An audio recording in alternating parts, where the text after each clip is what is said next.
मिलेश जी, एक सवाल यहाँ पे है। सवाल ये कि जिस तरीके से भारतीय जनता पार्टी पंडित जवाहरलाल नेहरू और बाबा साहब अम्बेडकर को एक दूसरे का धुर विरोधी के तौर पे स्थापित करने की कोशिश कर रही है, उसमें कितनी सच्चाई है? देखिए, जहां तक बाबा साहब भीमराव अंबेडकर का प्रश्न है, उस समय भारत की आजादी की लड़ाई का नेतृत्व जो है कांग्रेस के हाथ में था। हाँ। ये तो सभी को मालूम है। भारत में आजादी की लड़ाई में कई धाराएं थी। सबसे बड़ी जो धारा थी वो कांग्रेस की थी, जिसकी अगुवाई गांधी जी कर रहे थे, नेहरू जी कर रहे थे।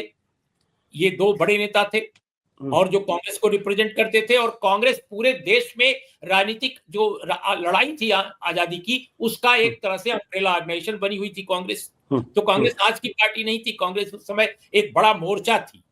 दूसरी धारा जो थी वो क्रांतिकारियों की थी, जिसकी अगुवाई भगत सिंह कर रहे थे। तीसरी जो धारा थी वो एक तरह से कम्युनिस्टों की थी, जो जिससे भगत सिंह की आइडियोलॉजी थोड़ी बहुत मिलती थी, लेकिन फिर भी वो अलग थे। और चौथी धारा अगर कोई थी तो मैं मानता हूं कि वो अंबेडकर साहब की थी, जो अपने ढंग से लड़ रही थी।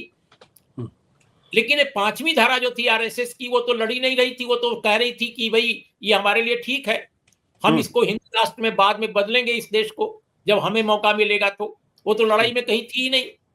हाँ, हिंदू महासभा थी, और हिंदू महासभा के नेता सावरकर साहब, उन्होंने वाकई लड़ाई लड़ी। आजादी की लड़ाई में वो पार्टिसिपेंट थे और जेल गए। लेकिन उन्होंने बाद के दिनों में माफी भी मांगी, और कई कई बार मांगी, और इसकी वजह से उनके बारे में बहुत सारे विवाद उठे। लेकिन वो घनघोर हिंदुत्ववादी थे। सावरकर इतने बड़े हिंदुत्ववादी थे कि वो ये चाहते थे कि हिंदुओं में जो एक धारा है जो नहीं समझ पा रही है कि स्टेब्लिश कैसे करना है भारत में हिंदू राष्ट्र, उसको उसका परिष्कार किया जाए। इसीलिए जब उनको अंग्रेजों ने छोड़ा और वजीफा या पेंशन देना, जो भी आप कहें, उसको एक सांत्वना राशि मिलती थी उनको, तो उन्होंने रत्नागिरी में एक मंदिर बनाया। मैं उस मंदिर में जा चुका हूं, और वहां पर उन्होंने दलित उत्पीड़ित समाजों के लोगों को भी चाहते थे कि वो प्रवेश करें, लेकिन बराबरी का दर्जा नहीं देना था उनको। ये नहीं था कि वो हिंदुत्व को बदल देंगे, वो ये चाहते थे कि इन लोगों को किसी न किसी तरह से हिंदुत्व के छाया छतरी के नीचे लाया जाए। तो ये धाराएं उस समय थी। आप देख लीजिए, जो कॉन्ट्रडिक्शन कांग्रेस और बाबा साहब में था वो आइडियोलॉजिकल था, वो ऐसा नहीं कि कोई व्यक्तिगत था। अगर व्यक्तिगत रहा होता तो महात्मा गांधी ने प्रपोज क्यों किया होता पटेल और नेहरू को कि आप संविधान सभा का कि संविधान सभा में ले जा, ये तो गए हैं, इनको ड्राफ्टिंग कमेटी का आप चेयरमैन भी बना दीजिए। तो ड्राफ्टिंग कमेटी का चेयरमैन जो बाबा साहब को बनाया गया, ये नाम प्रपोज किया था महात्मा गांधी ने, नेहरू और पटेल ने नहीं। नेहरू पटेल की निगाह में दूसरे लोग थे, और वो विदेश के लोग थे। दो बड़े इंटेलेक्चुअल्स थे जो संविधानविद थे, संभवतः एक फ्रांस के थे और एक इंग्लैंड या अमेरिका के थे, इस समय मुझे नाम नहीं याद आ रहा है। तो जब ये बात रखी गई महात्मा गांधी को, तो महात्मा गांधी ने कहा, वो महात्मा गांधी जिनके साथ बाबा साहब के बेहद तीखे तीखे अंतर्विरोध थे, राजनीतिक और वैचारिक और दार्शनिक स्तर पर, और वो धज्जियां उड़ाकर रख दिया उन्होंने महात्मा गांधी के पूरे विचार दर्शन का बाबा साहब ने। और जो उत्तर दिया महात्मा गांधी ने, खासकर कास्ट इशू पर बाबा साहब के विचारों का, वो बहुत ही निर्जीव है। बहुत ही उसमें उसमें उसमें कोई बहुत ताकत नहीं, बहुत शक्ति नहीं दिखाई देती। इतनी शक्ति बाबा साहब के आर्गुमेंट में थी महात्मा गांधी के विरुद्ध, उनके विचार दर्शन के विरुद्ध, जातियों के प्रश्न पर।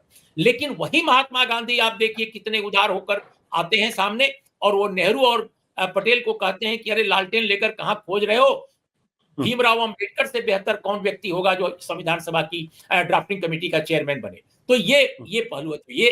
ये जो रिश्ता आता है, वह रिश्ता कतई वो नहीं है जो सावरकर और बाबा साहब के बीच में था, या आरएसएस के लोगों और बाबा साहब के बीच में था। आपको एक बात बताकर मैं अपने इस जवाब को खत्म करता हूं कि सावरकर के बारे में बाबा साहब ने अपने 15वें खंड में कलेक्टेड वर्क्स के बहुत लंबा एक आलेख लिखा है, और उसमें सावरकर को न सिर्फ कट्टर हिंदुत्ववादी बताया है, न सिर्फ उन्होंने कहा है कि ये वर्णवादी हैं, वर्णाश्रमी हैं और ये खतरनाक, बल्कि ये कहा है कि देश के लिए इनकी विचारधारा बहुत खतरनाक है, देश यानी इंडिया के लिए।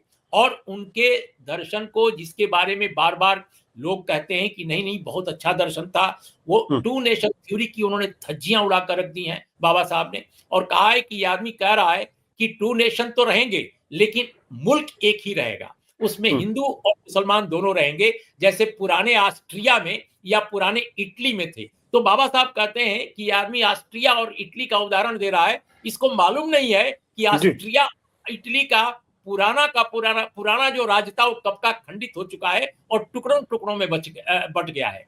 तो वो सावरकर के दर्शन की धज्जियां उड़ा देते हैं। आज बीजेपी सावरकर भक्त है।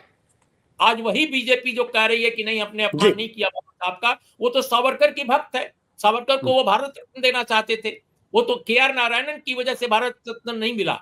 और आपको एक बात और बता दें, जो RSS के बीजेपी के लोग कहते हैं बाबा साहब को भारत रत्न उनके कारण मिला, ये सफेद झूठ है।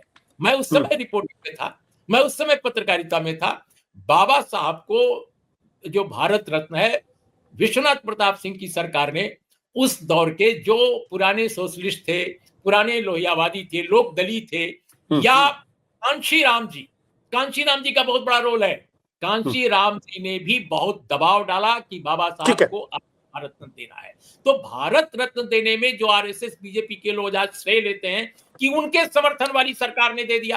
अरे भाई, उस समर्थन आपका था, लेकिन सरकार में डिसीजन लेने का जो काम कराया और किया वो उन लोगों ने कराया जो आपसे बिल्कुल उलट थे। वो सावरकर को चाहते थे और सावरकर को भारत रत्न देने का प्रयास उनका पूरी तरह विफल कर दिया गया। उस समय KR नारायणन ने फाइल लौटा दी, जो अटल बिहारी वाजपेयी प्रधानमंत्री थे। ठीक है, बिल्कुल।